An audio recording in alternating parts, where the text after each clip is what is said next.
Welcome to NFL Talk. I'm Liam, and we're going to do a deep dive today into something that's pretty fascinating, I think, going on in the NFL. Hey everybody, I'm Olivia, and yeah, buckle up because we are talking about the benching of Anthony Richardson, Indianapolis Colts young quarterback, and what it all means. Yeah, so after just 10 starts, the Colts decided to bench their fourth overall pick from the 2023 draft, which, pretty unusual move, especially for a team that invested so much in a quarterback of the future. Yeah, it definitely raises eyebrows, and I think what makes this even more intriguing is Richardson's situation isn't just about, like his performance on the field. There's a whole other layer here about expectations and development and what it really takes to be a successful quarterback in the NFL. For sure. And we've seen other highly drafted quarterbacks struggle, but Richardson's case seems different. Only 13 college starts before entering the NFL, which is like incredibly low for a first-round pick, let alone someone drafted fourth overall. So is it possible the Colts rushed their decision, or are we looking at a situation where Richardson might just not be the answer they were hoping for? That's the million-dollar question, isn't it? Historically speaking, quarterbacks drafted in the top 10 who get benched well, they rarely regain their starting positions with the same team. I think there's a certain stigma attached, and teams often just move on rather than risk further investment in a player who hasn't quite lived up to expectations. Yeah, it's almost like they're playing quarterback roulette with these high draft picks. Yeah. But what's really interesting? The Colts coach Shane Steichen insists they're not giving up on Richardson.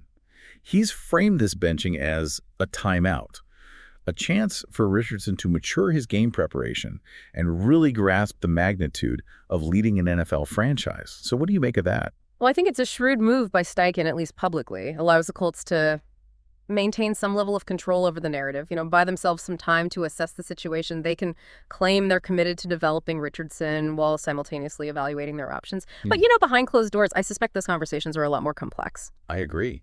It seems like they're walking a tightrope here, trying to balance their investment in Richardson with the need to find a quarterback who can actually lead them to success. And let's not forget, the Colts aren't exactly a rebuilding team. They have a solid roster, and their window for contention might be closing. Right, and that's where this whole timeout narrative gets really interesting. Yeah. Are they genuinely trying to help Richardson develop, or are they just buying time to find his replacement? Remember, they didn't just bench him.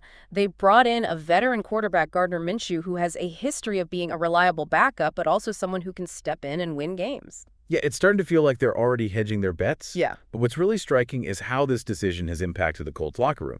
You've got all-pro guard Quentin Nelson and center Ryan Kelly, two veteran leaders on the offensive line, expressing surprise and confusion about the benching. That's not exactly a vote of confidence in the coaching staff's decision-making. No, it's not. And it speaks to that delicate balance a coach has to strike when making a move as significant as benching a starting quarterback, especially one who was drafted as high as Richardson. You have to consider the message it sends to the rest of the team, the impact on morale, and whether the players actually believe in the direction you're taking them. Yeah, and this isn't just any quarterback we're talking about. This is the guy who was supposed to be the franchise savior, the one to lead them to the promised land.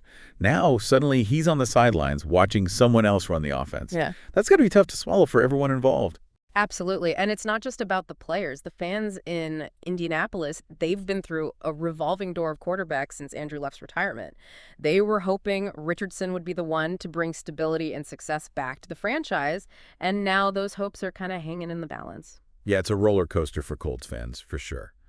But let's shift gears a bit and talk about Richardson himself. What are his strengths as a quarterback? Where does he need to improve? Because if he's going to make a comeback either in Indy or somewhere else, understanding his game is key. Yeah, that's a great point. We can't just focus on, the draft position and the benching. Let's look at Richardson, the player.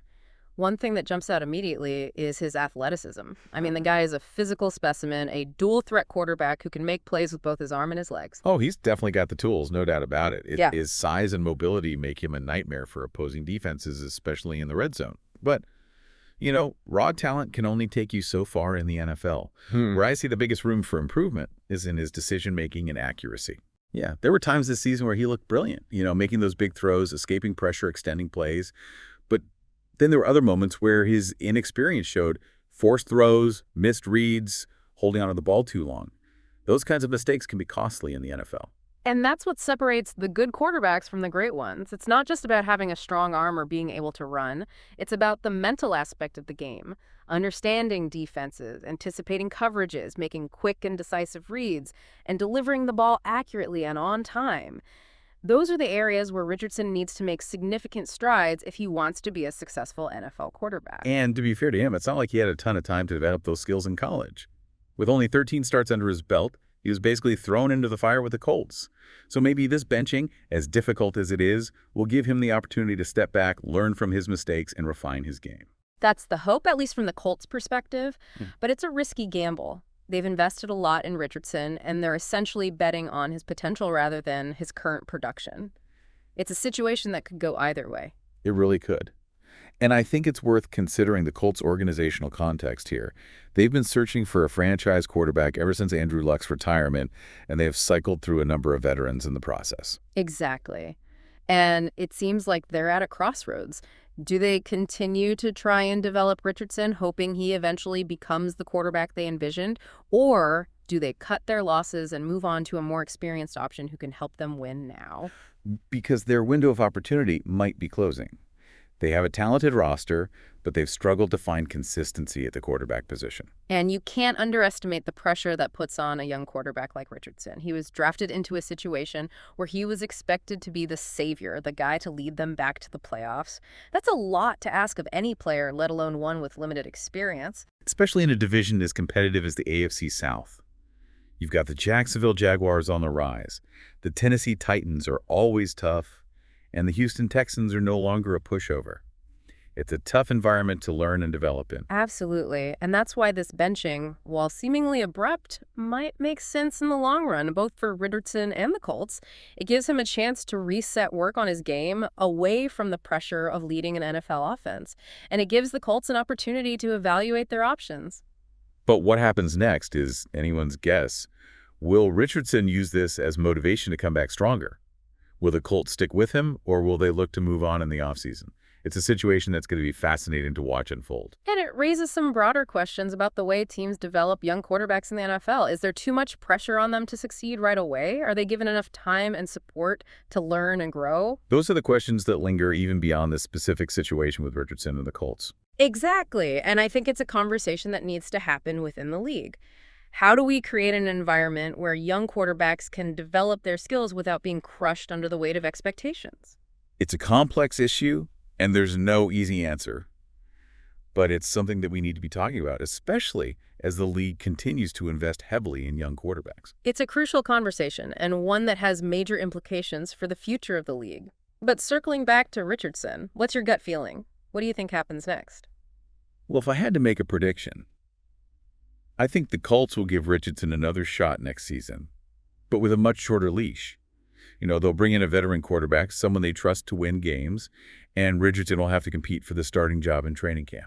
Yeah, that sounds like a plausible scenario. Gives them the best of both worlds. A veteran presence to stabilize the offense, and a chance to see if Richardson can develop into the franchise quarterback they hoped for. But let's be honest, the pressure on Richardson will be immense. If he doesn't show significant improvement, I think they'll move on. And then it becomes a question of whether another team will be willing to take a chance on him and whether he can thrive in a new environment. And that's where things get really interesting. We've seen quarterbacks resurrect their careers after being traded or released. Look at Alex Smith, Ryan Tannehill, Geno Smith. They all found success after leaving their original teams. It's almost like a change of scenery can be a breath of fresh air. Yeah. A chance to escape the expectations and pressures of their previous situation. But it also takes a certain level of resilience and determination to bounce back from a setback like this. And a lot of it depends on the team they land with. Do they have a strong coaching staff, a supportive locker room, a system that fits their strengths? Those factors can make all the difference. Absolutely. So while Anthony Richardson's future is uncertain right now, it's far from over. This benching could be a turning point in his career, a chance to learn, grow, and come back stronger. Or it could be the beginning of the end of his time in Indianapolis. Either way, it's a story that's going to captivate NFL fans for months to come. Will he rise to the challenge, or will he fade into the background? Only time will tell. It's going to be fascinating to watch this unfold. All right, thanks for joining me on this deep dive into the Anthony Richardson saga. It's been a great discussion. My pleasure. Always enjoyed dissecting the NFL with you. Goodbye, and see you in the next video.